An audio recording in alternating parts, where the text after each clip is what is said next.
Hiya, I am Dark Chains, and welcome to my video.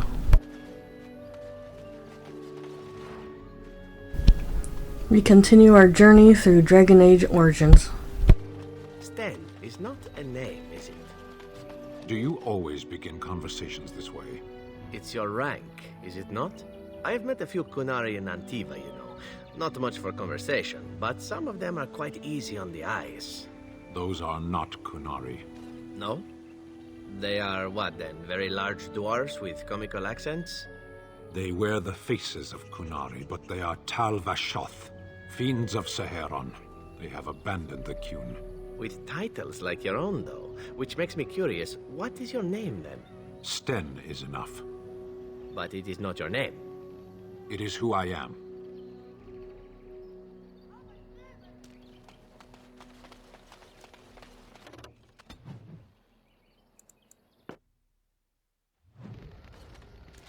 Now that we're back at the camp, I want to talk about what happened at Redcliffe.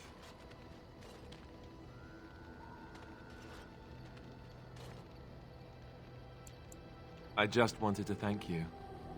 You went out of your way to save the Isle's family, and you did it. Even though it would have been easier not to. There's been so much death and destruction. It makes me feel good that at least we were able to save something. No matter how small. I owed the Isle that much.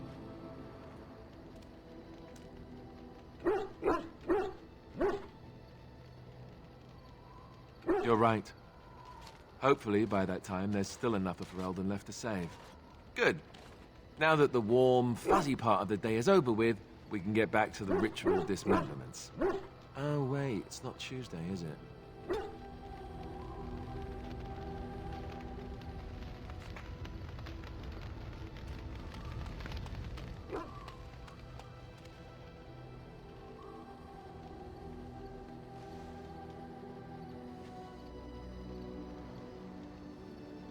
You are wise to invest in the effectiveness of your following.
I could get used to this, you know?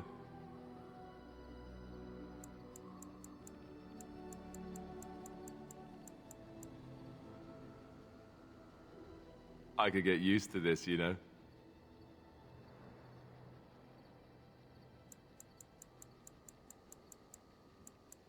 Oh, this is my mother's amulet. It has to be. But why isn't it broken? Where did you find it?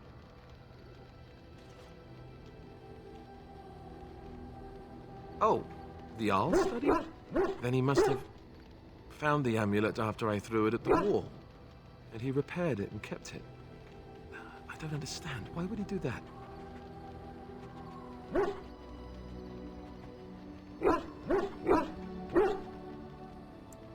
Maybe he did.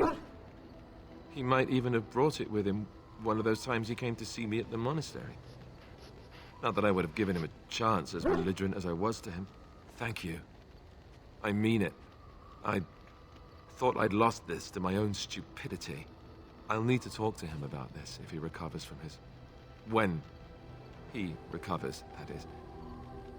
I wish I'd had this a long time ago. Did you remember me mentioning it? Wow. Huh. I'm more used to people not really listening when I go on about things.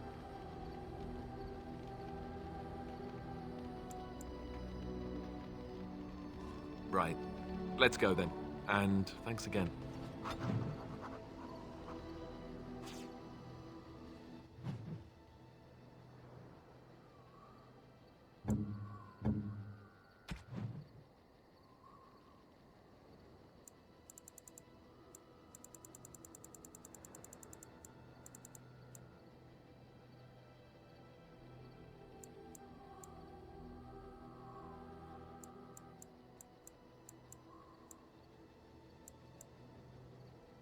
Is that for me?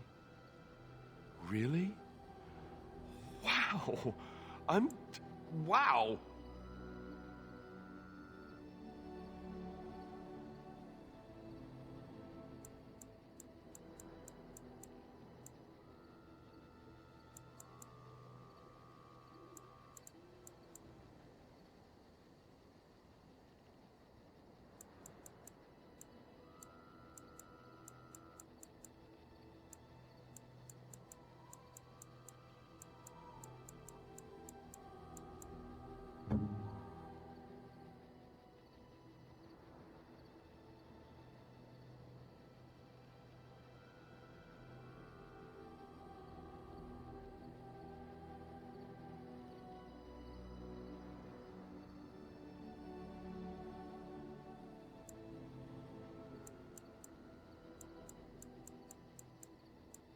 I am impressed.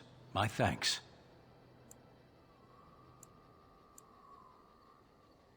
I am impressed. My thanks.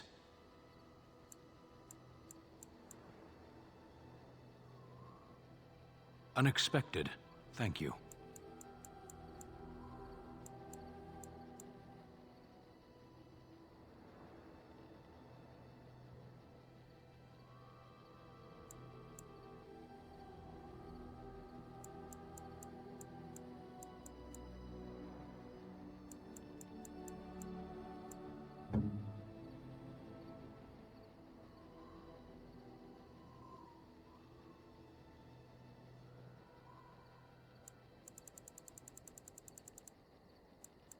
Flowers? For me? They smell lovely, and there's something so familiar about them. These were my mother's flowers. She would sprinkle the dry petals amongst her clothes. Oh, they smell just like her. Thank you so much.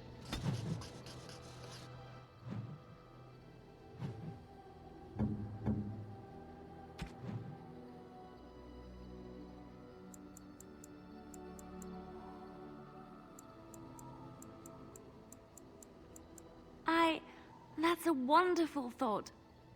I don't know what to say. Oh, how dear of you. Thank you so much.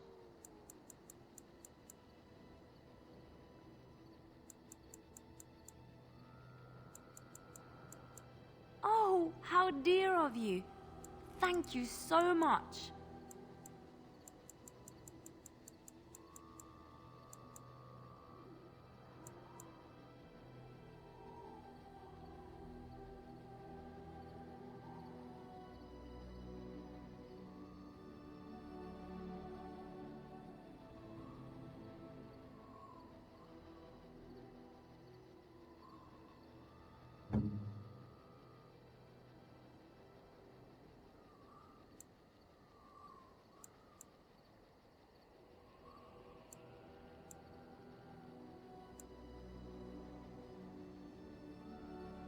generous gift. Thank you ever so much. A generous gift. Thank you ever so much. Oh, marvelous.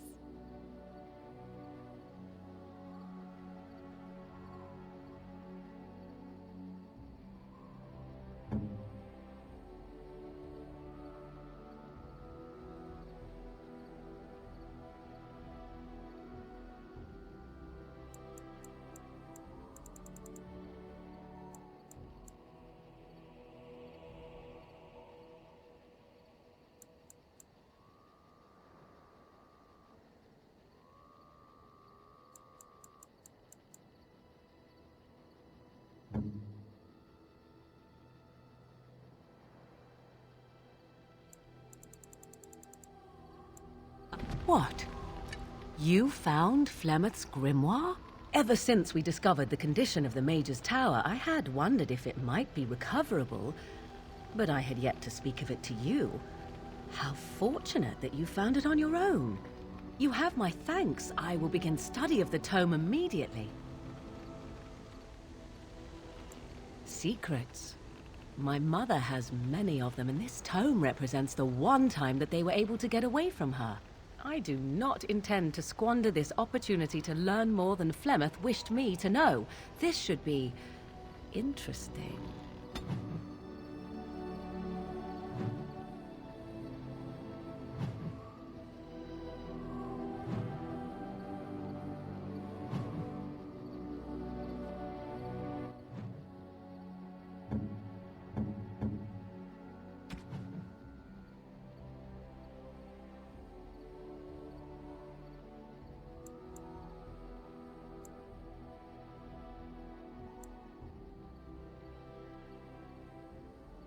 I am grateful.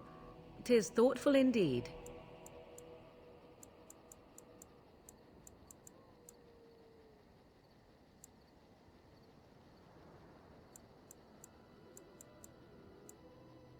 A fine gift. You have my thanks.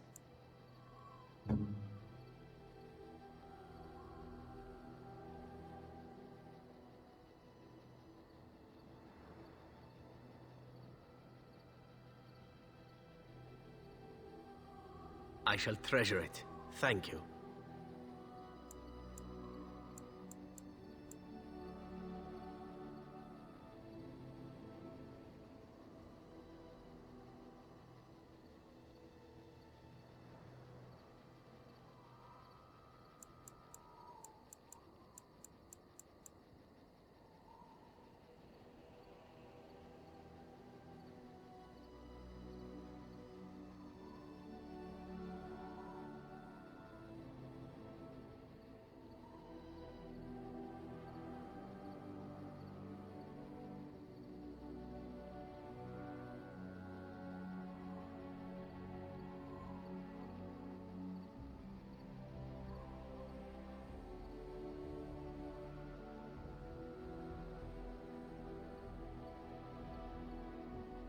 You have excellent taste.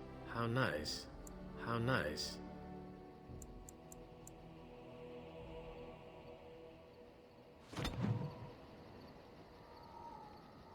Are you sure I can't interest you in this hat? A pair of earrings, perhaps? A cheese knife? I'm sure you'll be pleased with the goods my boy and I have collected, and with your discount.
Yes.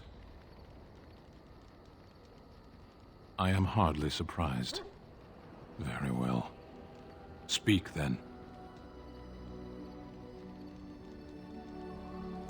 We have no mages such as you do. We have beasts in the shape of men who perform tricks.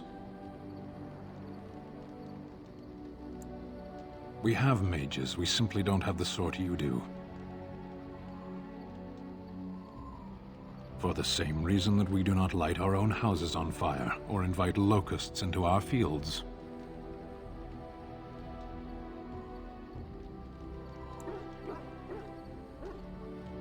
As a fish stranded by the tide knows the air, or a drowning man knows the sea, so does a mage know magic.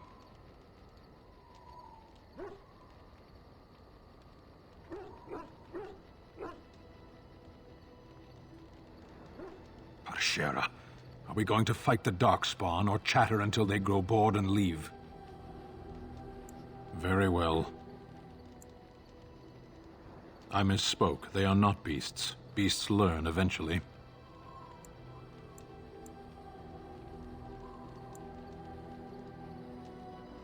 Mages? Is there some reason you insist upon discussing this? You already know this, then.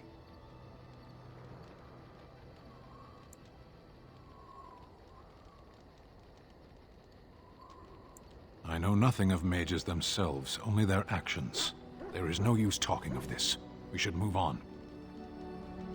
Very well. Ours wear the faces of men. No. Even the most cunning emissaries of the Archdemon cannot pass for men. Darkspawn, abominations, plagues, and storms. Men are far more dangerous than these. One moment of betrayal can bring more ruin than an earthquake. You know this. They are Tal Vashoth. They say they are Grey Ones. True in the knowledge of themselves. They are gaping holes where men used to be. Nothing can fill them. There was a village in the mountains of Seheron. Farmers.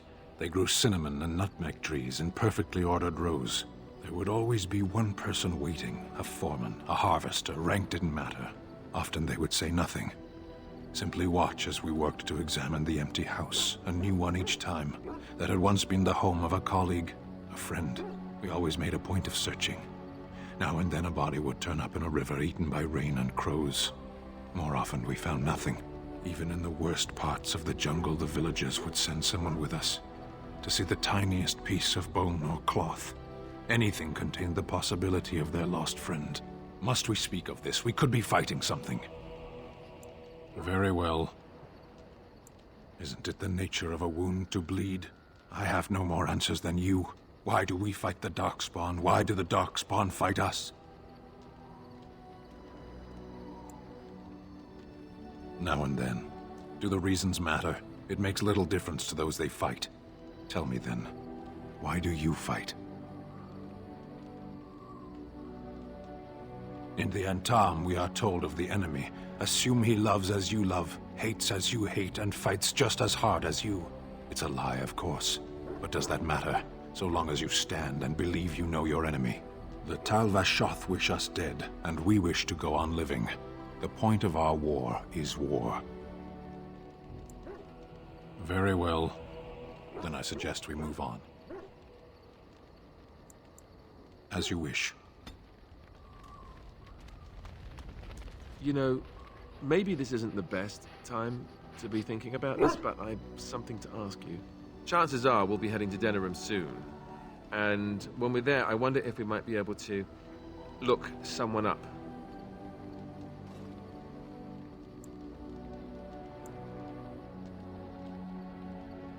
No, I know that. That's not what I'm talking about. The thing is, I have a sister, a half-sister. I told you about my mother, right? She was a servant at Redcliffe Castle and she had a daughter. Only, I never knew about her. I don't think she knew about me either. They kept my birth a secret after all. But, after I became a Grey Warden, I did some checking and, well, I found out she's still alive. In Denerim.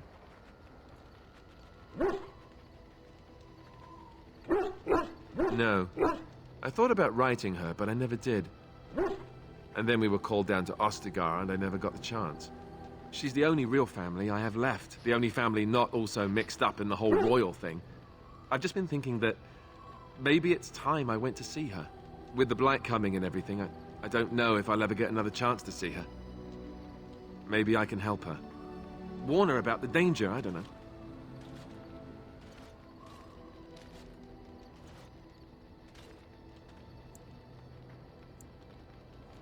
I'm not sure. I don't know anything about her except her name and where she lives.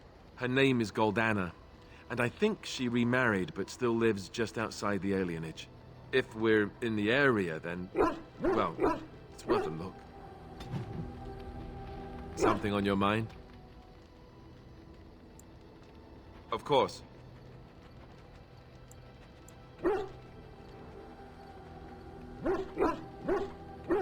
Never what? Had a good pair of shoes?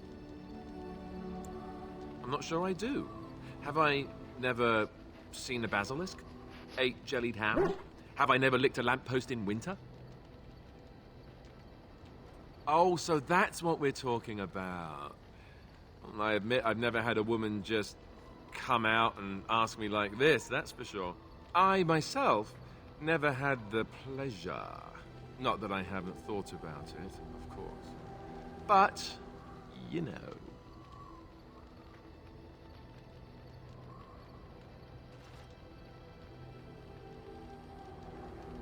Well, living in the Chantry is not exactly a life for rambunctious boys.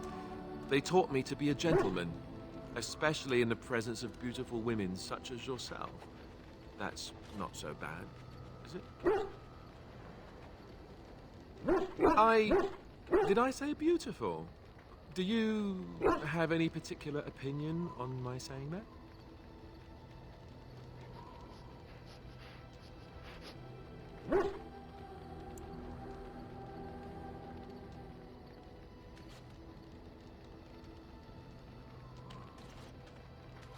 Ah. Well said. Enough. I don't want to talk about this anymore. Let's go. Something on your mind? Of course.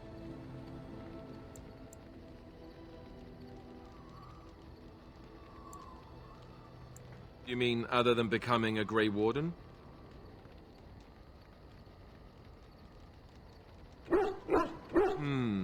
You know, I asked Duncan this too, and all I got was, "You'll see." Oh, it's not that Duncan wants to keep it a secret, it's just that the Grey Wardens don't discuss it much. I gather it's not a pleasant topic. The first change I noticed was an increase in appetite. I used to get up in the middle of the night and raid the castle larder. I thought I was starving. I'd slurp down every dinner like it was my last. My face all covered in gravy. When I'd look up, the other Grey Wardens would stare, then laugh themselves to tears. More like an initiation. They all went through it too. Oh, and then there were the nightmares. Duncan said it was part of how we sense the Darkspawn. We tap into their, well, I don't know what you call it, their group mind. And when we sleep, it's even worse. You learn to block it out after a while, but at first it's hard. It's supposed to be worse for those who join during a blight. How is it for you? Some people never have much trouble, but that's rare. Others have trouble sleeping their entire life. They're just more sensitive, I suppose. Everyone ends up the same, though. Once you reach a certain age, the real nightmares come. That's how a Grey Warden knows his time has come. Oh, that's right. We never had time to tell you that part, did we?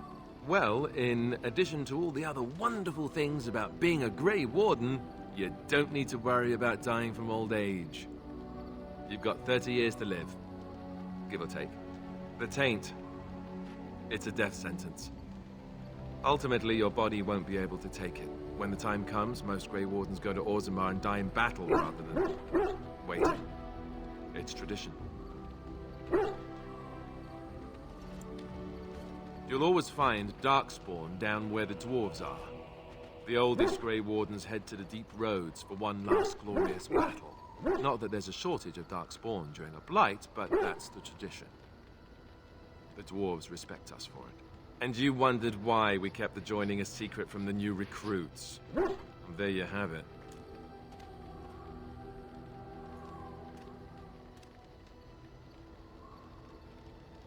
I suppose it is. We're the only ones who can stop the blight, however. Is there a price too high to pay for that? You know, Duncan...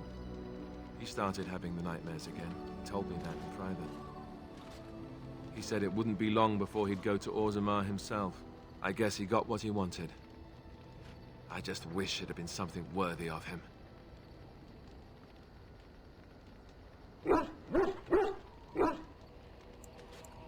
I know. Ending the blight should make this all worthwhile, right? Did you always live in an alienage?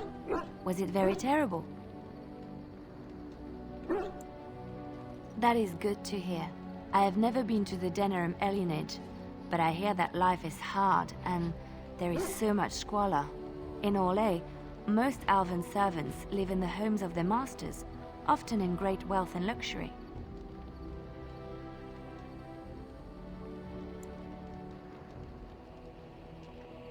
They are serfs. There is no slavery in Orlais.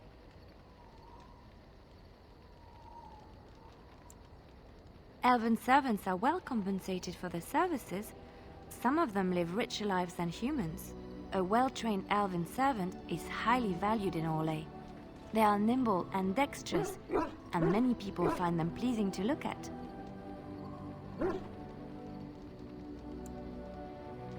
No, I did not mean it that way. Oh, my words were clumsily chosen. I did not mean to offend. I am sorry.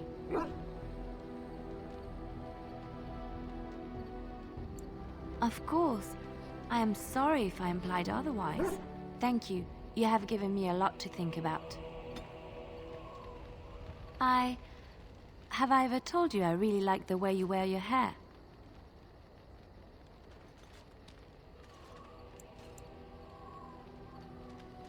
It's very nice, and it suits you. Simple. Not like the elaborate hairstyles we wore in Orlais. They involved flowers, ribbons, jewels. One year, feathers were all the rage, and Lady Elise decided she needed to outdo everyone else, and actually wore live songbirds in her voluminous hair. The chirping was quite charming for a while, but you must realize, terrified little birdies often have loose bowels.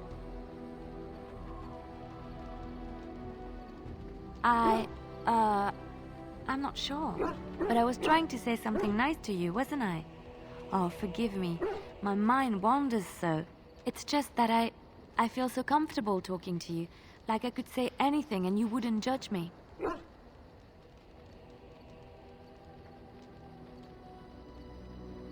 Yes, very much so. I haven't felt this close to anyone in a long time. I really enjoy your company.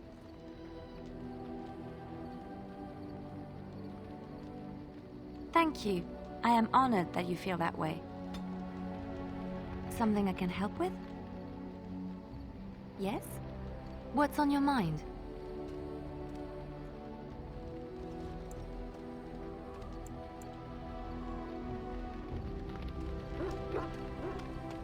What's on your mind?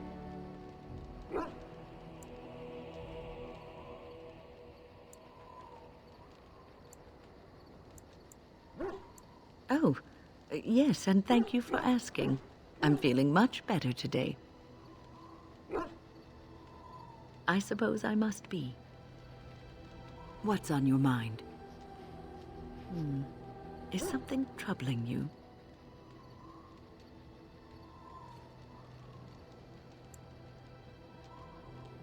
No one said it would be easy. You are one of the 2 surviving Grey Wardens in Ferelden. You defend all of us, and much rests on your shoulders. It may not mean much to you, but thank you. for having the courage to continue to fight. And that gives me hope. Have you heard much about the Grey Wardens of old? It was said that watching the Wardens ride in on their white griffins was enough to rouse a weary heart and put the dance back in the step of an old man. The Grey Wardens were powerful, feared and respected, but they also inspired the common people. I remember a tale that was told to me many years ago. The Blight had ravaged the land for months, and the armies of the great kings had amassed for one last stand. As the sun burst through the clouds that boiled and churned in the dark sky above, it illuminated a vast, seething horde of darkspawn, with the archdemon at its head. And it was then, when courage seemed to fail, and all lost to death and despair, that the Grey Wardens came. They arrived with the beating of wings like mighty war drums and stood before the armies of men. The Grey Wardens, grim and fearless, marched forth, ever between the men and the encroaching darkspawn.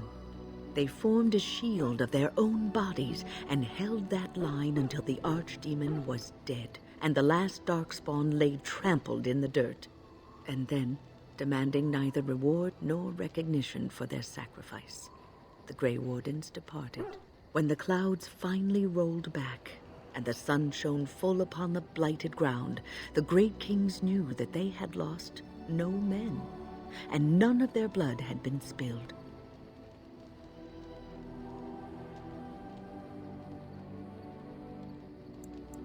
This is a tale about no battle the Grey Wardens have fought, and yet about them all. They have always defended us from the Darkspawn, taking losses so we do not have to. People may have forgotten over the centuries, but nothing has changed. This knowledge has been blessing and burden to Grey Wardens past, and now it shall be your blessing and your burden.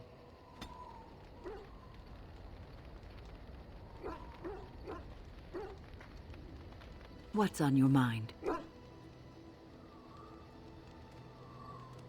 No, you won't. You wonder sometimes, don't you? If your life would be better if you weren't who you are. When I was a young woman in the tower, I came to the realization that the circle would be my life, and I would know no other. Family, love, a simple life. These were things that others took for granted, that I would never have. It made me very moody. All I could think of was being trapped in that tower with no way out and no end in sight. I started hating my life and myself, and one night I found myself in the tower's chapel. I was seeking refuge, maybe answers. I must have looked tearful or made some noise, because the revered mother came out and decided to speak to me. And because I had no one else to talk to, I talked to her. I must have said many silly things, but she told me that the Maker puts us all on our paths for a reason, and fighting our intended course is what causes so much anguish. I thought the old biddy was full of rubbish. I was 15, maybe 16, and I knew everything. So I left, but I always found my way back to that chapel. And as the years passed, I began to see the truth of her words. We were supposed to be polar opposites, mage and priest. But we weren't. There was much about us that was the same.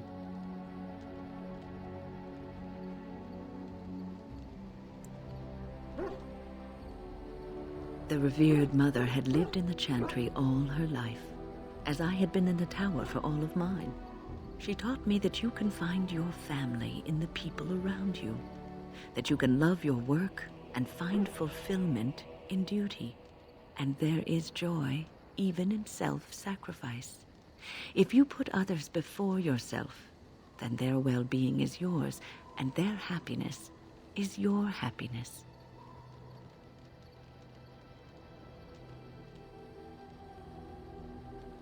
It isn't healthy to throw yourself at a pack of Darkspawn either in order to save the world, so I'd say you're in no position to judge. You can scream and cry and be angry about life as a Grey Warden, or you can accept it and allow yourself to see the good in it. This is your choice. What's on your mind? It is no trouble.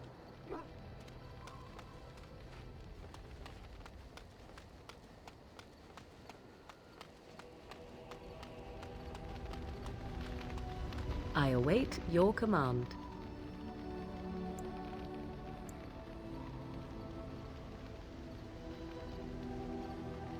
So, full of questions, are you? I await your command. At times, perhaps. A world full of people and buildings and things was all very foreign to me. If I wished companionship, I ran with the wolves and flew with the birds. If I spoke, 'twas to the trees.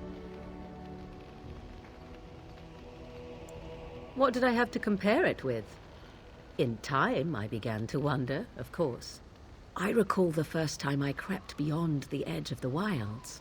I did so in animal form, remaining in the shadows and watching these strange townsfolk from afar. I happened upon a noblewoman by her carriage, adorned in sparkling garments the likes of which I had never before seen. I was dazzled. This, to me, seemed what true wealth and beauty must be. I snuck up behind her and stole a hand mirror from the carriage. 'Twas encrusted in gold and crystalline gemstones, and I hugged it to my chest with delight as I sped back to the wilds.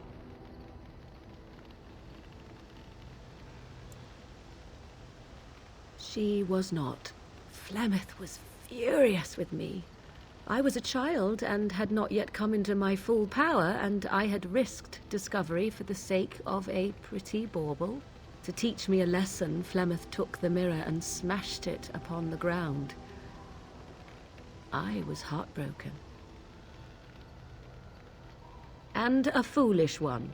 Flemeth was right to break me of my fascination. Beauty and love are fleeting and have no meaning. Survival has meaning. Power has meaning. Without those lessons, I would not be here today, as difficult as they might have been.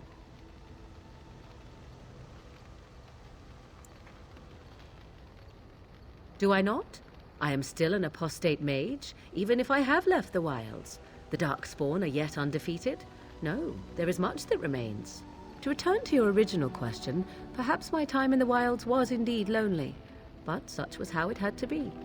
I find myself at times wondering what might have become of the girl with the beautiful golden mirror, but such fantasies have no place amidst reality. I await your command. We are in camp, so 'tis as good a time as any.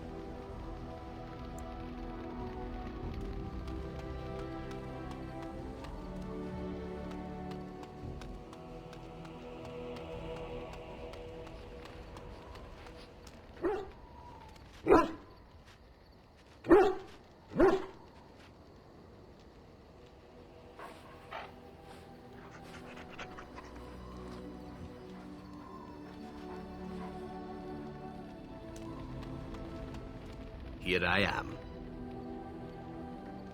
Oh, this should be good. Go ahead. Well, the crows would have you believe that it is an involved process that takes years of training, the sort that tests both your resolve and your endurance. Survive that process and maybe, just maybe, you're good enough to start being considered one of them.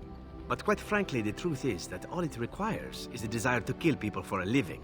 It's surprising how well one can do in such a field.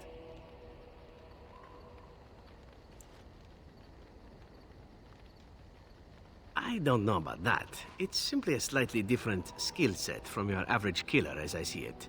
An assassin simply specializes in striking from stealth, and in maximizing that first attack to be as lethal as possible. Debilitate your foe, either by poison or by crippling their limbs, makes any follow-up combat you need to engage in that much simpler.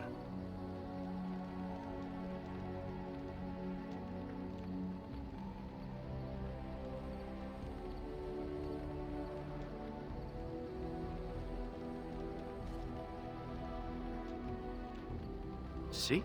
Getting paid for the act is beside the point. An assassin is more a tactical choice than a lifestyle. Of course, the crows like to pretend that their abilities are trade secrets, shrouded in shadows and wrapped in a blanket of mystery. So let's just keep this between you and me, shall we? Hmm?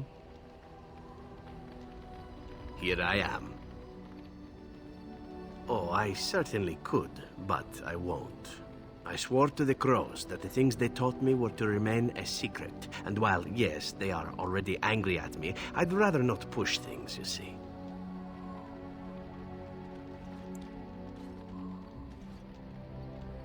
You would order me to betray my solemn oaths?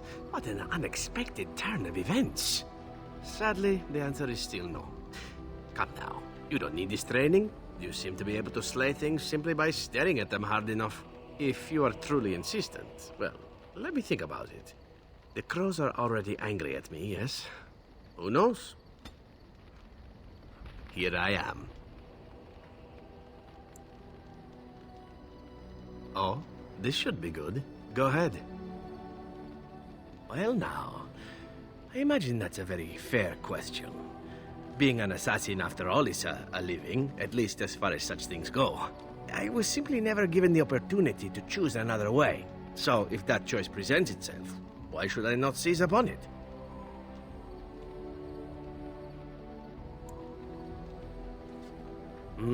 To be truthful, I didn't even know the crows existed when I joined them. I was but a boy of 7 when I was purchased. For 3 sovereigns, I'm told. Which is a good price, considering I was all ribs and bone and didn't know the pommel of a dagger from the pointy end. The crows buy all their assassins that way. Buy them young, raise them to know nothing else but murder. And if you do poorly in your training, you die. Of course, you compete against your fellow assassins, and those who survive are rightfully proud of it. In Antiva, being a crow gets you respect. It gets you wealth. It gets you women. And men. Or whatever it is you might fancy. But that does not mean doing what is expected of you always. And it means being expendable. It's a cage, if a gilded cage. Pretty, but confining.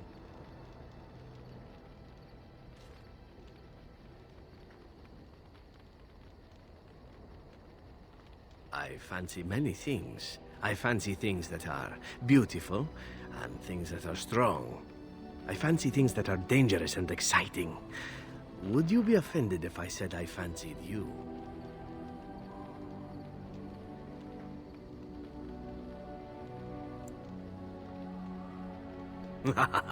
This is good to know. As for what I'll do in the future, presuming that there is one, I truly can't imagine. It might be interesting to go into business for myself, for a change. Far away from Antiva, of course. For now, naturally, I go where you go.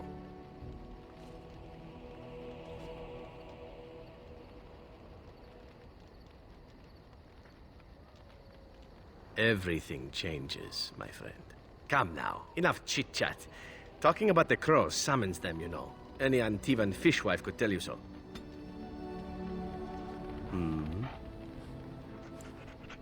All right, but I get to stare at you luridly while you do so. And why not? There are many things to enjoy about being a crow in Antiva. You are respected, you are feared. The authorities go out of their way to overlook your trespasses. Even the rewards are nothing to turn your nose up at. As for the killing part, well, some people simply need assassinating. Or do you disagree?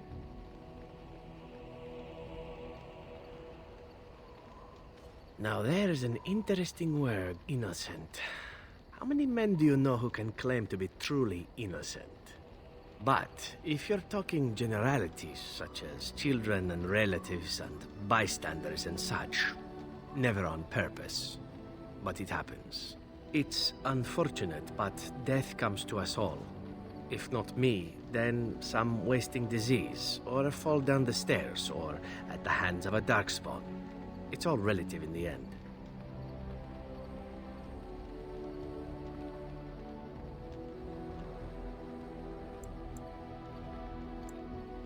Death happens, as we like to say, and when I get paid for it, death happens more often. As far as enjoying the act of killing itself, why not? There is a certain artistry to the deed, the pleasure of sinking your blade into their flesh and knowing that their life is in your hands.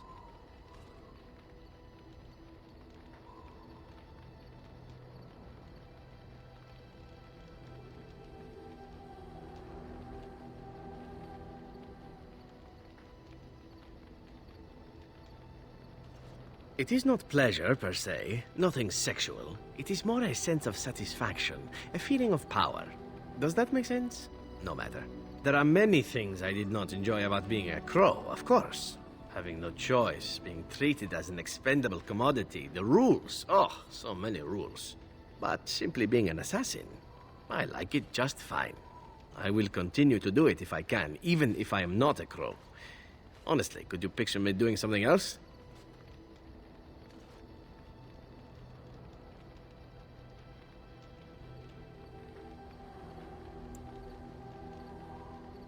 Whereas I am content merely doing what I happen to be good at.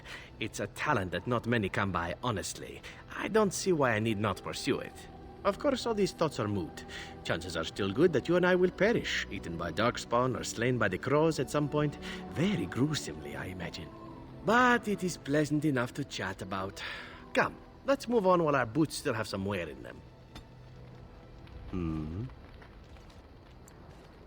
All right, but I get to stare at you luridly while you do so.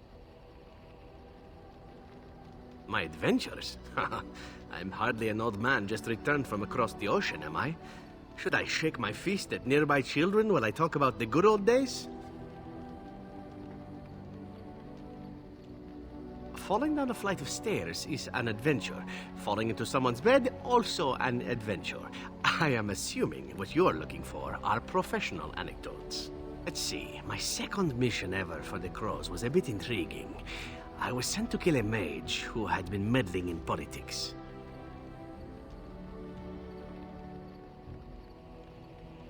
In Antiva, nobody is too important to escape the reach of the Crows. They've killed kings and queens. That is simply how it is. As it turned out, the mage in question was quite a delightful young woman.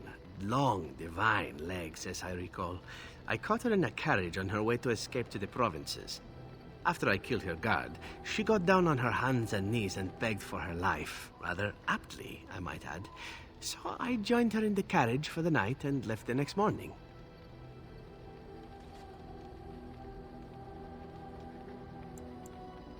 Well, yes, twice, actually. Then she decided to try and use me instead. The woman had actually convinced me to speak to the Crows on her behalf. What can I say? I was young and foolish at the time. Then, as I was kissing her goodbye to return to Antiva City, she slipped on the threshold and fell backwards out of the carriage. Broke her neck. Shame, really, but at least it happened quickly. At first, yes. Well, not upset. Surprised is really a better word. Then I found out that she had told the driver to take her to Janellen instead. She had planned to lose me in the provinces. I would have looked very foolish to the Crows. As it was, my master was very impressed that I had done such a fine job of making it look like an accident. The circle of Magi was unaware of foul play, and everyone was happier all around.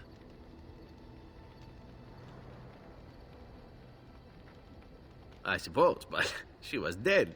She didn't need to be happy. It was after that when I learned that one needn't let a pretty face go to your head. Professionalism was key. That's my moral of the day, you see. Well, there is you. But I'll point out that you did have to capture me and tie me up first. Every rule has its exception. Now that I've mentioned tying me up in that context, do we have extra rope about?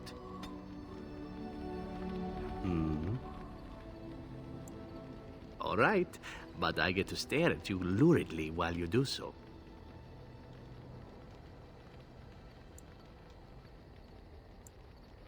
I know little enough of the Dalish other than the fact that my mother was one, or so I was told. She had fallen in love with an elven woodcutter and accompanied him back to the city, leaving her clan behind for good. And there, of course, the woodcutter died of some filthy disease and my mother was forced into prostitution to pay off his debts. Oldest tale in the book.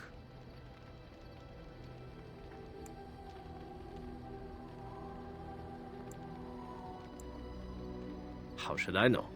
My mother was a whore, as you'll recall. None of the other elven boys in the whorehouse knew their fathers. I was not so unusual. I didn't know my mother either, of course. She died giving birth to me. My first victim, as it were. We were all raised communally by the whores. It was a happy enough existence, ignoring the occasional beating.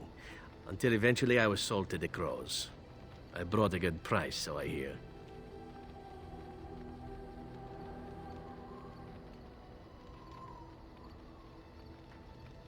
Ah, compassion and beauty both in the same woman. It is a delight, truly, though what you say is unnecessary, even if it is appreciated. It could have been much worse. Shall I tell you about what happened to the other whorehouse boys who did not fetch a decent price with the crows? Surely your life has not been so idyllic. People like you and I are not the product of happy lives of contentment, after all.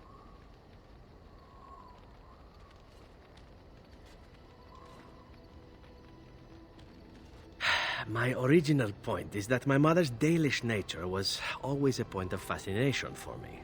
Through all the years of my crow training, the one thing of my mother's that I possessed was a pair of gloves. They were of Dalish make, I knew that much, and beautiful. I had to keep them hidden, of course, as we were not allowed such things. Eventually, they were discovered, and I never saw them again.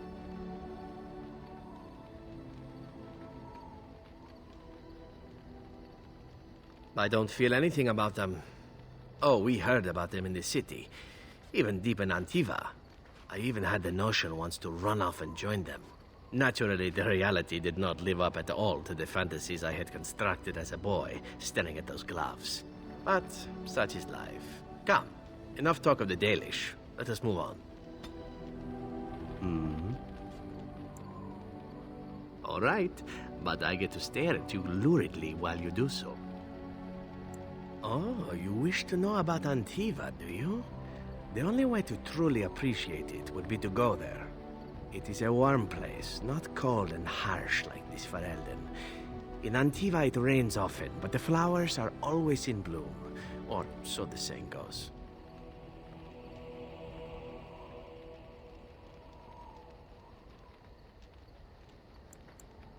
It is fine enough with its dogs and its mud. The people are spirited, even if they can't tell the difference between an assassin and a mere killer. I hail from the glorious Antiva city, home to the royal palace.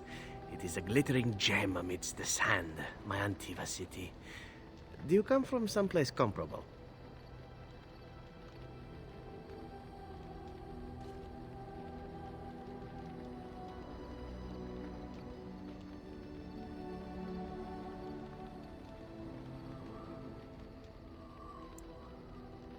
You have me there, indeed. I, for one, can make no such claim, as I never laid eyes on the woman. You know what is most odd? We speak of my homeland, and for all its wine and its dark-haired beauties and the lilo flutes of the minstrels, I miss the leather the most.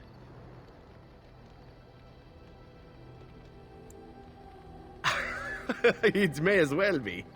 But not this once, no. I mean the smell. For years, I lived in a tiny apartment near Antiva City's leather-making district, in a building where the crows stored their youngest recruits, packed in like crates. I grew accustomed to the stench, even though the humans complained of it constantly. To this day, the smell of fresh leather is what reminds me most of home more than anything else.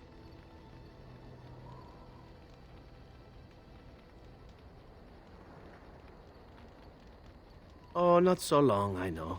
It is my first time away from Antiva, however, and the thought of never returning makes me think of it constantly. Before I left, I was tempted to spend what little coin I possessed on leather boots I spotted in a store window. Finest Antivan leather, perfect craftsmanship. But I was a fool to leave them. I thought, Zevran, you can buy them when you return as a reward for a job well done. More the fool I, no?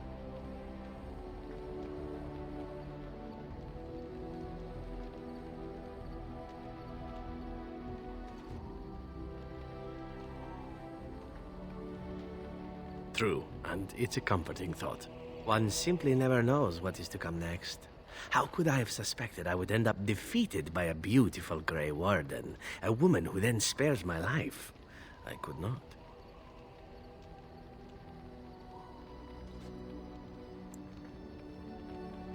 I say you are beautiful because it is true. Should I not?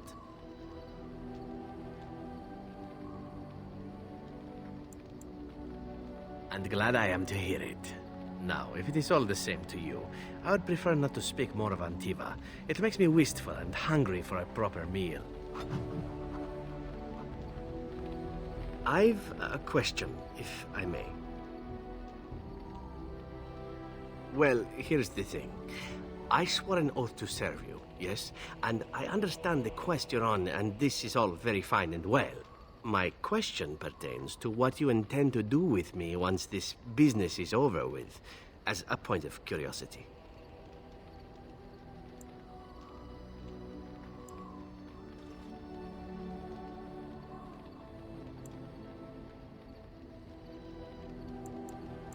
Not precisely. I said I would serve you until you saw fit to release me. One simply assumes that once your Grey Warden business is finished, you would have no need of an assassin to follow you about. Am I wrong?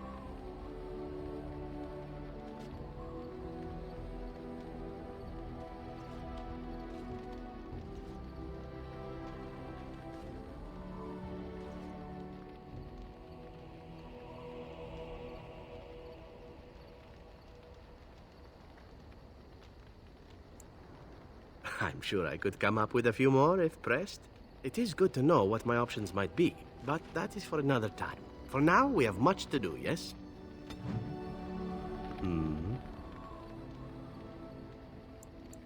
Oh, this should be good. What would you like to discuss?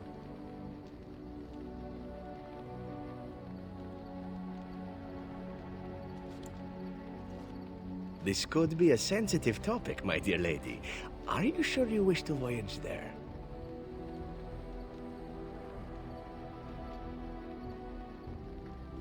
As you wish.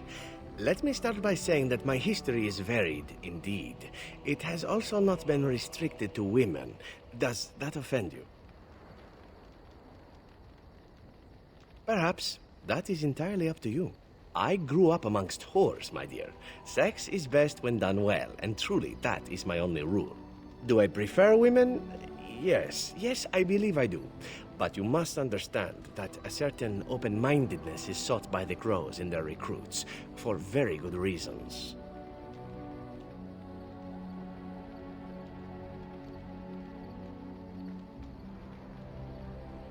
I have had to do many things in my work as an assassin, some pleasant and many not so. The Crows recruit elven assassins because we are considered beautiful by humans. I'm sure you can imagine the rest. I cannot change my past, obviously. I regret far more than the men and women I have been with, and if that is more than you can bear, well, then it is good we know now, yes?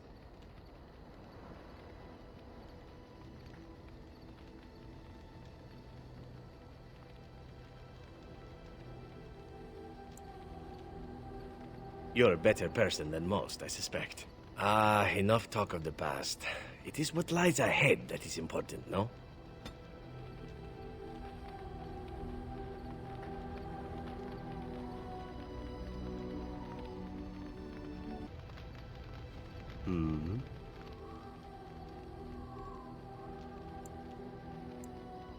Again? I'm game. Oh, is there something in your tent that needs assassinating? That is my specialty, or so I'm told.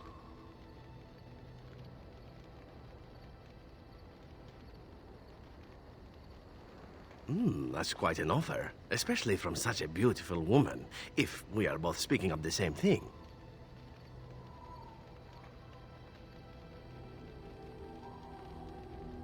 And here I thought it might be a Grey Warden thing. Ah, very well.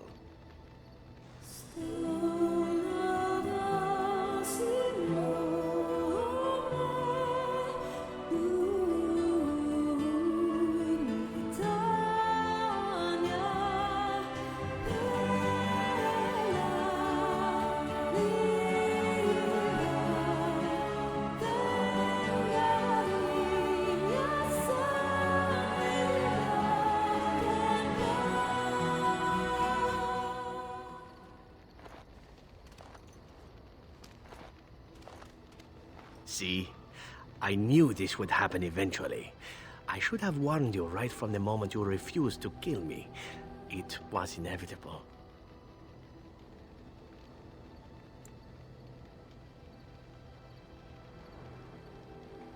Oh, why aren't you the saucy little minx then? I've been used and I wasn't even aware of it. A masterpiece. So then, as the priestess so famously said to the handsome actor, what now?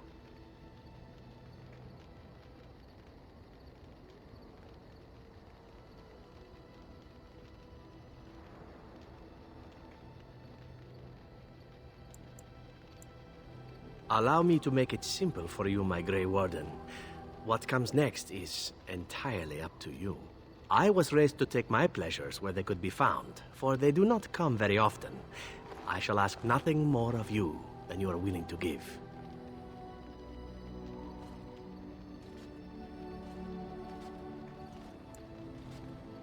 I was born of a whore and bred as an assassin. All I know is of pleasure and death. What room is there on these things for love, huh? At any rate, we should be on our way. A new day awaits us, or so the rumor goes.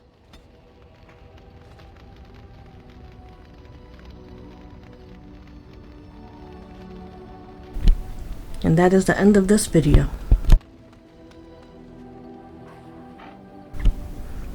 If you enjoyed this video, give it a thumbs up and subscribe to get notifications on this Dragon Age Origins journey.